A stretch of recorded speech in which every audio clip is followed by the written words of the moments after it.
আমরা আপনারা দেখতে পেয়েছেন ফ্যাসিস্ট হাসিনা আর এই সরকারের এই যে বিগত সরকার আমলে যেরকম আওয়ামী ফ্যাসিজমের যে দুর্বিষহ আঘাত সাধারণ জনগণের উপর করেছিল, তারই ফলশ্রুতিতে জনগণ যখন ফেসে উঠেছে ছাত্র জনতার নেতৃত্বে, সে দেশ ত্যাগ করতে বাধ্য হয়েছে।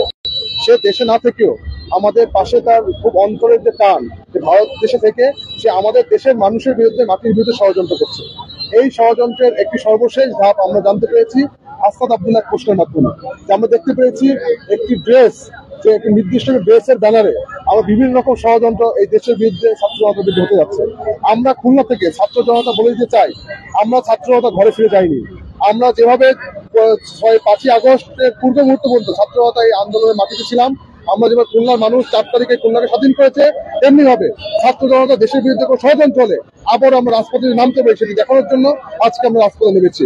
এবং যতক্ষণ পর্যন্ত এই হাসিনার আমলের যে আওয়ামী সরকারকে আমাদেরকে নিবন্ধন বাতিল এবং তাদেরকে এই বাংলাদেশের মাটি থেকে নিষিদ্ধ ঘোষণা করা না হবে, ততক্ষণ পর্যন্ত আমরা রাজপথ ছাড়বো না। আমরা একসাথে এই আন্দোলনটাকে সামনে দিকে এগিয়ে নিয়ে যাবো ইনশাআল্লাহ। প্রথমে বলি, আজকে আমাদের এখানে আসা বা বিক্ষোভ মিছিল করার মেইন উদ্দেশ্য হচ্ছে যে আওয়ামী লীগের নিবন্ধন বাতিল এবং আওয়ামী লীগ যে সংগঠনটা আছে সেই সংগঠনের বিচার কার্যকরের দাবিতে আজকে আমাদের বিক্ষোভ মিছিল।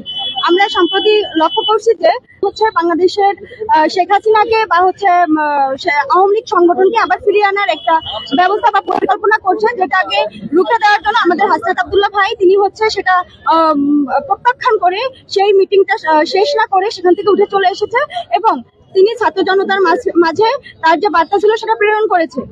আমরা এখন চাই যে আওয়ামী লীগ সহ আওয়ামী লীগের যে সংগঠনগুলো আছে, অঙ্গ সংগঠনগুলো আছে, তাদের প্রত্যেকটার নিবন্ধন বাতিল হোক এবং বাংলাদেশে তাদের বিচার কার্যকর হোক। আর যতক্ষণ না পর্যন্ত তাদের নিবন্ধন বাতিল হচ্ছে, তাদের বিচার কার্যকর হচ্ছে, ততক্ষণ পর্যন্ত আমরা ছাত্র জনতা যেভাবে জুলাইয়ে রাজপথে ছিলাম ঠিক সেভাবে বিচার কার্যকর হওয়া পর্যন্ত আমরা রাজপথে আছি এবং আমরা সংগ্রাম চালিয়ে যাবো।